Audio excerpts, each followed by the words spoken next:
Bonjour à Salut tous. Je vous retrouve aujourd'hui pour une nouvelle vidéo et je ne suis pas toute seule, je suis avec Stéphane Tardif qui est un vétérinaire comportementaliste et aujourd'hui j'ai la chance de faire une vidéo avec lui et on va vous parler d'un sujet qui nous tient vraiment à cœur, à savoir le sujet de la hiérarchie, de la dominance et ce fameux mythe qu'il y a autour. Donc c'est parti. Alors Stéphane, est-ce que tu peux un petit peu retracer déjà l'historique, pourquoi on pense que le chien c'est un animal avec une histoire de hiérarchie, un chef de meute à avoir, etc. Et dis-nous tout, qu'est-ce que tu peux nous dire là-dessus?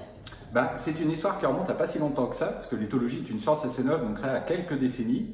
Mais c'est des observations qu'on a faites donc, au cours du demi-siècle dernier, qu'on a faites sur les loups à la base. Donc on a pensé que le chien descendant du loup, si on voulait observer le comportement naturel du chien, en tout cas rustique, sauvage, il fallait aller observer des loups.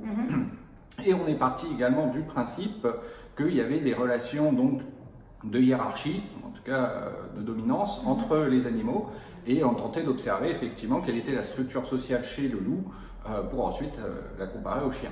Les observations qui ont été faites sur des loups, des groupes de loups donnés, avec malheureusement des biais qui ont été assez expédiés dès le départ, notamment le fait qu'on observait des groupes familiaux, des choses qui n'étaient pas forcément systématiques dans la nature. Et on en a déduit assez rapidement de ces observations qu'il y avait un mâle alpha avec un chef et une hiérarchie linéaire derrière. Sauf que le chercheur qui a fait ses études a repris derrière ses études en disant que c'était incomplet, qu'il avait lui-même, son avis avait évolué par rapport à ça.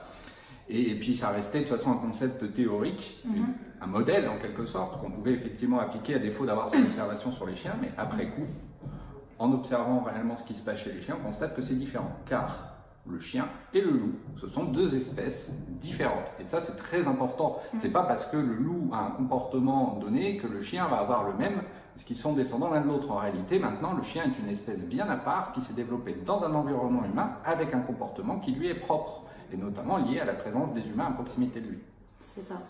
Et alors le fameux éthologue là dont on parle, c'est David Mech, alors je ne sais pas si je le prononce bien, il y a une vidéo qui est vraiment très intéressante de lui, je vous mets le lien en barre d'infos, je vous invite à aller la visionner, c'est en anglais mais c'est sous-titré donc absolument accessible. Et il y a un point notamment, je rebondis sur ce que tu dis là, c'est qu'en effet le loup et le chien, c'est deux espèces différentes mais qui en plus évoluent dans un environnement différent, les enjeux ne sont plus les mêmes, les loups ont quand même un besoin de survivre et d'être autonomes, donc de s'organiser par rapport à ça. Et d'ailleurs quand ils ont refait leurs études, ils se sont rendus compte que les loups n'étaient pas dans un modèle linéaire, comme tu le disais, mais plutôt un regroupement familial qui s'organise comme ça autour d'un groupe constitué et familial à la base. Et ça, c'est essentiel. Il n'y a pas de raison que les animaux, effectivement, ils aient une hiérarchie linéaire, comme nous, ils imaginent les uns derrière les autres, avec le chef à la queue leu. Par contre, les animaux, effectivement, dans leur environnement, ils ont des relations avec d'autres individus, et chaque individu, il peut y avoir des relations qui sont différentes en fonction du contexte. Donc de temps en temps, il peut y en avoir un qui a le leadership, effectivement, qui guide un petit peu les autres, mais ça peut être très variable en fonction des contextes. Oui, et il y a aussi cette idée que l'individu qui va avoir ce leadership va l'avoir pour le bien-être de l'ensemble du groupe. Donc il n'y a pas une vision égoïste, un peu égocentrique de je suis le plus fort et je m'impose. Ça, les animaux en sont complètement dénués. À l'inverse, si cet individu a de plus grandes capacités pour améliorer la survie du groupe, à ce moment-là, c'est logique qu'il prenne le leadership. Quelque chose qui revient aussi souvent d'ailleurs dans ces notions-là, c'est la notion de respect aussi par rapport au chef, le respect de la dominance, etc. Tout ça, c'est effectivement quelque chose que les animaux n'ont pas en fait. Voilà. Donc au final, pour résumer, il faut bien comprendre que les premières études qui ont été faites sur les loups, elles sont finalement obsolètes. Les mêmes chercheurs qui ont fait ces études sont d'eux-mêmes revenus dessus pour dire non, c'était peut-être pas tout à fait ça.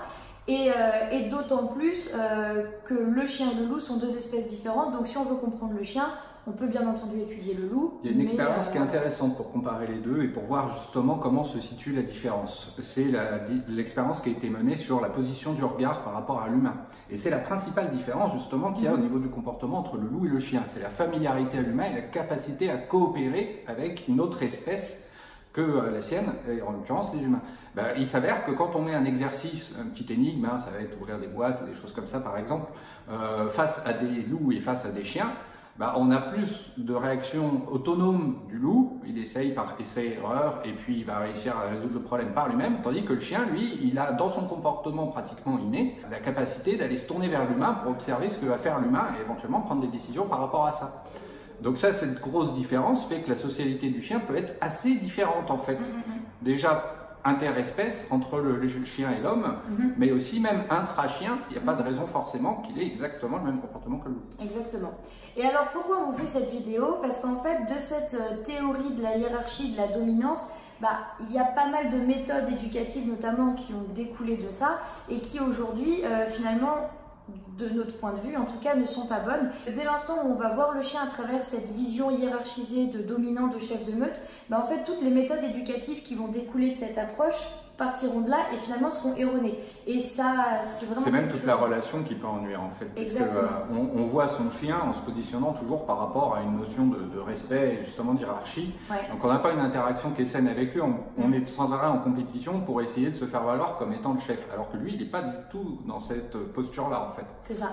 Et là, il y a vraiment un exemple concret. Souvent, on va, donc les individus qui vont penser qu'on doit dominer son chien, finalement, vont voir ses comportements, vont les traduire de cette façon-là. Donc, je donne un exemple concret. Mon chien me saute dessus. Quand on pense qu'il faut dominer son chien, que le chien évolue comme ça, on va se dire mon chien me saute dessus parce qu'il me domine.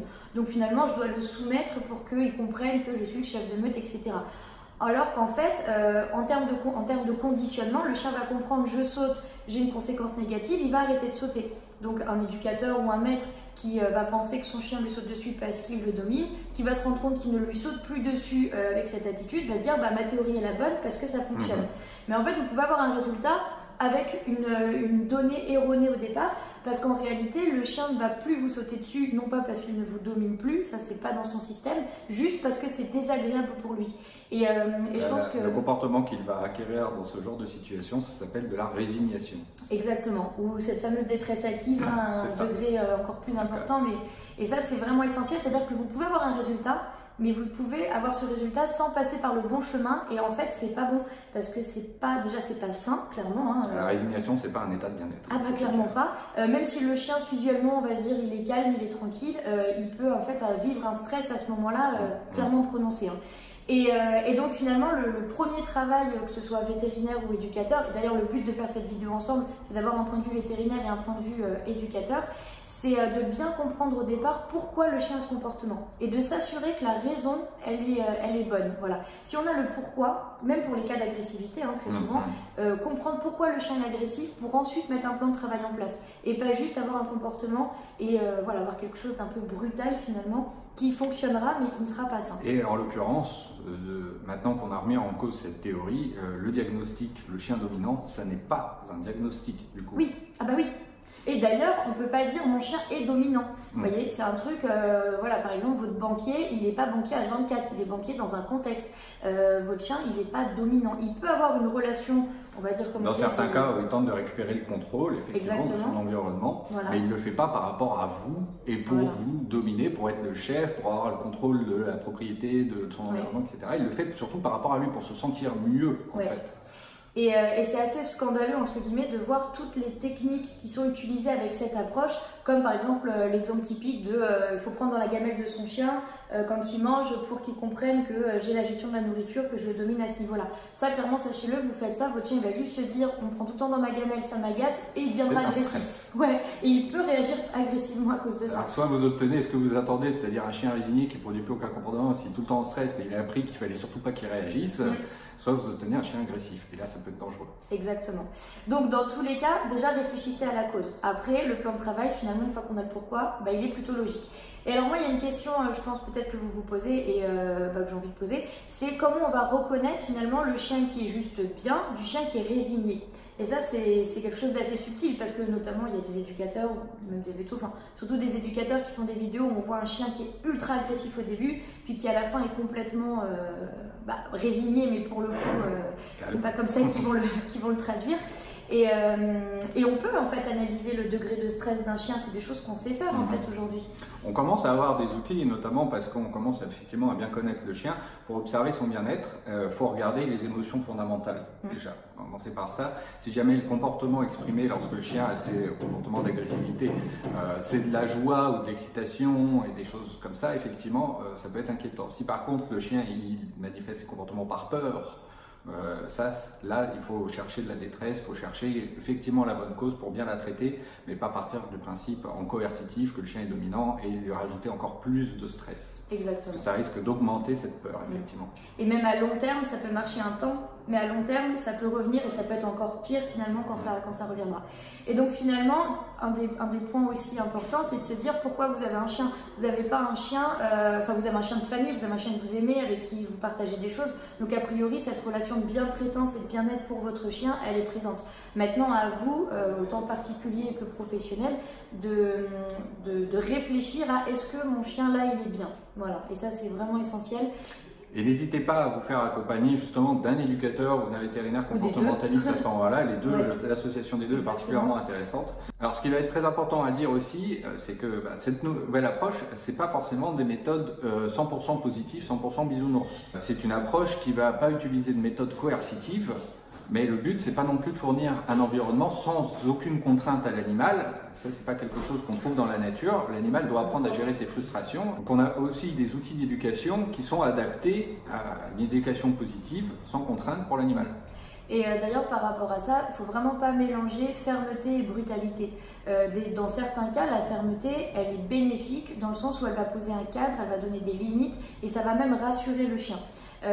Il y a aussi un point au niveau des races, il y a des chiens, il y a des races de chiens plus sensibles que d'autres et il faut aussi savoir s'adapter à ça et pour ça il faut connaître, savoir lire un chien tout simplement, hein, savoir ce qu'il ressent et compagnie comme on en parlait tout à l'heure.